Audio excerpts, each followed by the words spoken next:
Good morning students.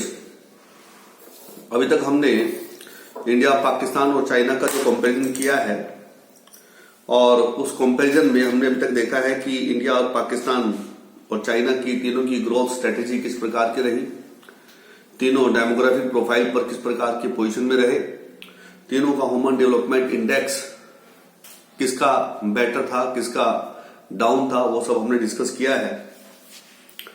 उसके बाद हमने देखा common success of India and Pakistan, उसके बाद हमने देखा common failure of India and Pakistan. आज हम देखेंगे कि किस किस क्षेत्र में इंडिया पाकिस्तान से बेहतर पोजीशन में है और किस सेक्टर में पाकिस्तान इंडिया से बेटर पोजीशन में है। सबसे पहले हम चलते हैं इंडिया कैसे पाकिस्तान से बेटर पोजीशन में है। In the area of skill, man power and research and development institution, India is better placed compare to the Pakistan. यानी इंडिया में ज्यादा इस पर वर्क किया गया है, चाहे डेवलपमेंट का सेक्टर रहा हो या रिसर्च का सेक्टर रहा हो या मैन पावर को स्किल करने के लिए इंस्टीट्यूशन ओपन की गई हो या ट्रेनिंग प्रोग्राम चलाए गए हो। तो इस प्रकार के जो ऑर्गेनाइजेशन है वो इंडिया में ज्यादा बेटर तरीके से डेवलप हुए हैं compare to Pakistan. India has shown a remarkable breakthrough in the export of software and software enable service after economic reform of 1991। कि जब हमने न्यू इकोनॉमिक रिफॉर्म 1991 में अडॉप्ट किया, उसके बाद से इंडिया एक टॉप लेवल का एक्सपोर्टर रहा है सॉफ्टवेयर बिजनेस का। पाकिस्तान इज फार बिहाइंड, जबकि पाकिस्तान बहुत पीछे है इस मामले में। According to the world bank estimate 2018, external trade GDP ratio in case of India was 43% as against 28% in Pakistan.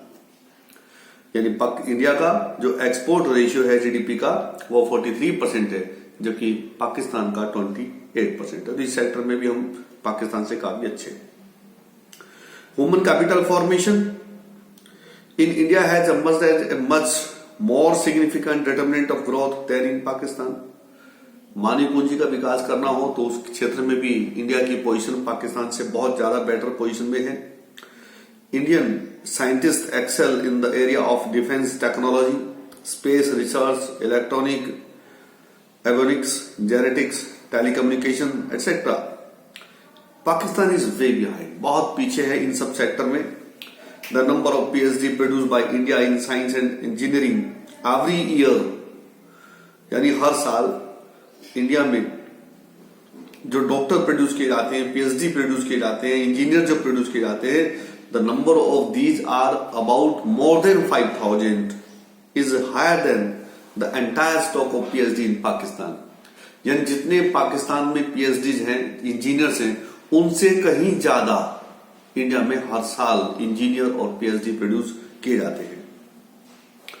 India also has a better record of investment in education.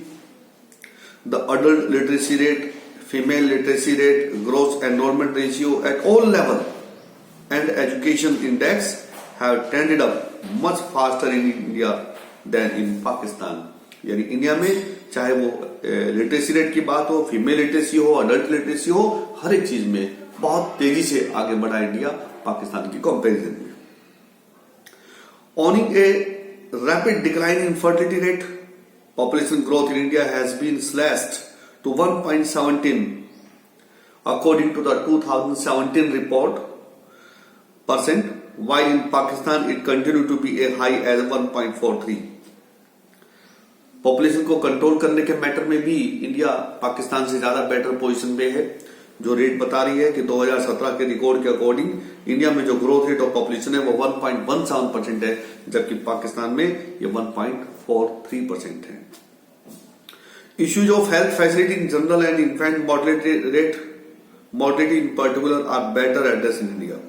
यानी हर एक क्षेत्र में, इन सब सेक्टर में जो ये सेक्टर हमने आपके सामने बताए हैं, कौन कौन से सेक्टर ध्यान रखें, skill, man power, research and development, software development, human capital formation, defence technology, space research, electronic, telecommunication, PhD in science and engineering, literacy, चाहे वो फीमेल लिटरेसी रही हो या अडल्ट लिटरेसी रही हो, और पॉपुलेशन ग्रोथ रेट और साथ ही साथ infant and maternal mortality rate, इन सभी चीजों में इंडिया पाकिस्तान से बेहतर पोजीशन में है।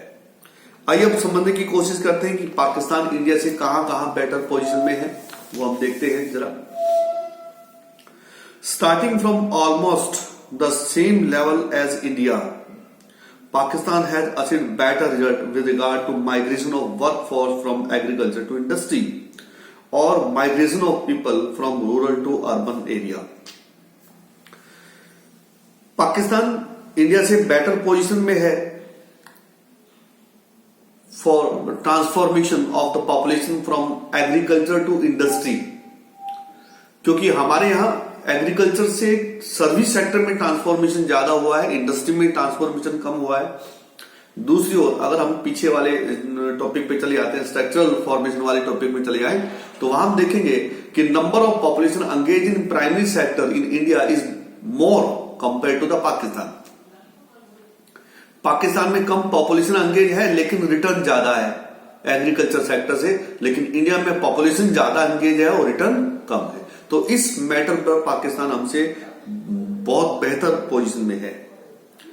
साथ ही साथ रूरल अर्बनाइजेशन के मैटर पर भी अगर हम चलें तो पाकिस्तान में अर्बनाइजेशन ज्यादा है कंपेयर टू द इंडिया की कंपेरिजन में पाकिस्तान में अर्बनाइजेशन बहुत फास्ट हुआ है।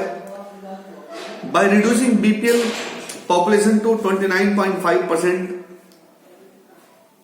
ऑफ द टोटल,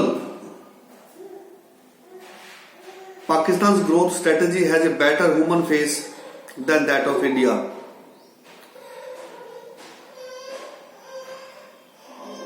पाकिस्तान में 29.5% पॉपुलेशन बीपीएल से नीचे गई है 2013 के रिकॉर्ड के अकॉर्डिंग, 2013 के रिकॉर्ड के अकॉर्डिंग, जबकि इंडिया में 21.9% पॉपुलेशन जो है वो डिक्लाइन हुई है पॉवर्टी लाइन से नीचे। Even when the rate of investment in Pakistan has been lower than in India, but efficiency of investment has been higher compared to the India.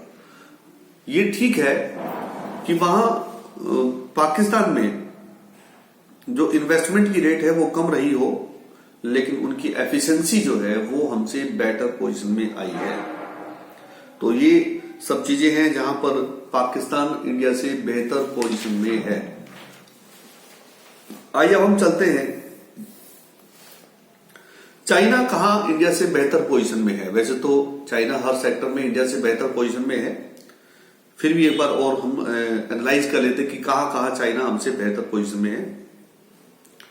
China reforms process began more comprehensively during the 80s when India was in mid stream of slow growth process. कि China में जो economic reform का process है वो 1980 में 80 decades में 80s का जो दशक है उसमें स्टार्ट हुआ, जबकि उस समय इंडिया की ग्रोथ रेट बहुत स्लो थी और हमने जो इकोनॉमिक रिफॉर्म स्टार्ट किया वो 91 में स्टार्ट किया। Even when the reform process was actively pursued in the 90s, India focus more on GDP growth in contrast to China's initiative of focusing on poverty alleviation, while rural poverty in China declined by 85% during the period। कि जो new economic reform adopt किया गया दोनों country में, तो उनका focus अलग अलग रहा। इंडिया में जीडीपी ग्रोथ रेट को बढ़ाने पर इसका फोकस रहा, जबकि चाइना में पॉवर्टी डिक्लाइन पर इसका फोकस रहा, और इसी का रिजल्ट रहा कि 85% पॉवर्टी डिक्लाइन हुई during the time period 1978 to 89। But in India it decline only by 50%। तो उस सेक्टर में चाइना ने बेटर परफॉर्मेंस दिया है। Restructuring of the Chinese agriculture went a long way. It abolish commune system of farming. Instead, households were allotted land for individual cultivations. Though ownership of land remained with the state, this brought about a radical transformation in agriculture. जैसा हम जानते हैं कि China में जब starting में development start हुआ after Chinese Republic 1949, तो चाइना में कम्यून सिस्टम था। कम्यून सिस्टम जहां टोटल प्रॉपर्टी जो नेचुरल रिसोर्सेज थे वो गवर्नमेंट के हाथ में थे, और इवन जो फार्म जो लैंड एरिया था वो भी चाइना की गवर्नमेंट के हाथ में था। लेकिन कम्युनिस्ट सिस्टम को समाप्त किया गया और जो लैंड होल्डिंग थी वो फार्मर को हैंडओवर कर दी गई। यह अलग बात है कि बाद में भी जो लैंड है उसकी जो अल्टीमेट जो ओनरशिप है वो गवर्नमेंट की ही रही। तो इस प्रकार का रिफॉर्म चाइना में बड़ा रिफॉर्म जो है चाइनीज गवर्नमेंट ने टेक ओवर किया, जिसकी वजह से एग्रीकल्चरल प्रोडक्टिविटी काफी इंप्रूव हुई चाइना की। Also, global exposure of the economy has been far more wider in China than in India. अगर हम वर्ल्ड लेवल पर एक्सपोजर देखें, इंटीग्रेशन देखें कि दूसरी कंट्री के साथ कौन कंट्री ज्यादा इंटीग्रेट हुई है, किस कंट्री ने अपने एक्सपोर्ट को ज्यादा इंप्रूव किया है, किस कंट्री ने अपनी इंपोर्ट को ज्यादा इंप्रूव किया, यानी फॉरेन ट्रेड में किसका पार्टिसिपेशन ज्यादा रहा है, तो हम समझेंगे कि China is far better than India. India से बहुत अच्छी पोजीशन में है because China allowed foreign investors 100% equity investment without any restriction। कि चाइना में 100% फॉरेन इन्वेस्टमेंट को परमिशन दी जाती है बिना किसी मोटे तौर पे समझिए, बिना किसी रिस्ट्रिक्शन के उनको ये परमिशन दी जाती है। It allow the foreign investor the freedom of to hire and fire the worker. ये फॉरेन जो इन्वेस्टर्स हैं उनको फ्रीडम देती है कि वो वर्कर को हायर करे और उनको सैलरी दे। उन पर किसी प्रकार की बाउंडेशन नहीं लगाती, जैसे इंडिया में है कि आपने लेबर लगा लिया, वर्कर लगा लिया, आप उसको हटा नहीं सकते, ट्रेड यूनियन फॉर्म हो जाती है और गवर्नमेंट का जो फेवर है वो लेबर यूनियन की तरफ रहता है या लेबर्स की तरफ बना रहता है। तो वो इंडिया में, चाइना में नहीं रहा। By establishing cells, concept of cells develop in India but not properly develop in India. It is used in China most efficiently. That's why China is now the top exporter country in the world. China was liberal in allowing FDI in retail sector also, जबकि India में आज भी retail sector में FDI allow नहीं है।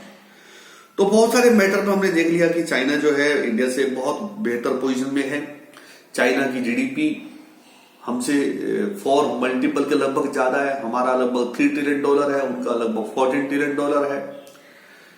GDP growth rate उनका average 9% है, हमारा 6% है। उन्होंने हाईएस्ट को टच किया है, 15% की ग्रोथ रेट को अचीव किया है, जबकि हमने हाईएस्ट जो ग्रोथ रेट है वो 9% की ग्रोथ रेट को अचीव किया है।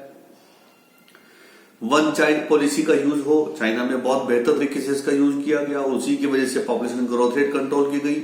जहां 0.43% ग्रोथ रेट है, यहां इंडिया में 1.17% ग्रोथ रेट है। तो देखिए लगभग ट्रिपल ग्रोथ रेट इंडिया की है, जबकि वहां पॉपुलेशन को कंट्रोल किया गया है। हर एक सेक्टर में चाइना इंडिया से बेटर पोजीशन में है अगर इकोनॉमिक बैकग्राउंड पर हम समझते हैं। तो ये जो हम लेसन हमने पढ़ा है, इस लेसन का बेस यही है कि हम ये बात समझें कि कौन किससे कितना बेहतर है, किस किस फील्ड में बेहतर है और वो क्यों बेहतर है। ये सब बातें इस लेसन का फोकस पॉइंट था। तो जब एग्जामिनेशन स्टार्ट होंगे तो एग्जाम में भी आप इसी बात का ध्यान रखें कि कौन कंट्री किस सेक्टर में किससे बेहतर है और वो कौन कंट्री किस सेक्टर में किससे पिछड़ा हुआ है। नंबर 1। नंबर 2, उनकी ग्रोथ स्टोरी क्या है, स्ट्रेटेजी क्या रही, चाइना की ग्रोथ स्ट्रेटेजी क्या रही, पाकिस्तान की ग्रोथ स्ट्रेटेजी क्या है, चाइना इंडिया की ग्रोथ स्ट्रेटेजी क्या है। इन सब चीजों को फोकस कीजिएगा तो आपकी इस लेसन के 6 नंबर का लेसन है। एक अकेला लेसन ये 6 मार्क्स का है सीबीएसई ब्लूप्रिंट के अकॉर्डिंग। अगर आप इस एक लेसन को भी तैयार कर लेते हैं तो आपके 6 नंबर 100% श्योर हो जाते हैं। तो मैं यही कहूंगा खासकर उन स्टूडेंट्स के साथ जो पूरी साल अच्छे से नहीं पढ़ पाए हैं और अब सोच रहे हैं कि किस तरीके से पास हो जाए, तो ये लेसन उनको पास कराने में मदद कर सकता है, क्योंकि एक अकेला लेसन, कुछ पेजेस, 6 नंबर। मेरे चैनल को सब्सक्राइब कीजिएगा और बेल आइकन को दबाइए ताकि जैसे ही मेरी वीडियो अपलोड हो आपको तुरंत मिल जाए, क्योंकि अब मैं जो आपको इंडियन इकोनॉमी का रिवीजन स्टार्ट करूंगा that started on the NCERT base. तो एनसीईआरटी बेस पर मैं आपका रिवीजन स्टार्ट करूंगा। Those who want to follow my video, it is request to you please purchase NCERT book. NCERT book को purchase कर लें, क्योंकि अब मैं उसी के अकॉर्डिंग आपको रिवीजन कराऊंगा। तो ये मेरी रिक्वेस्ट है, आपको ज्यादा बेनिफिट होगा अगर आपके पास एनसीईआरटी बुक होगी। Thank you, have a nice day.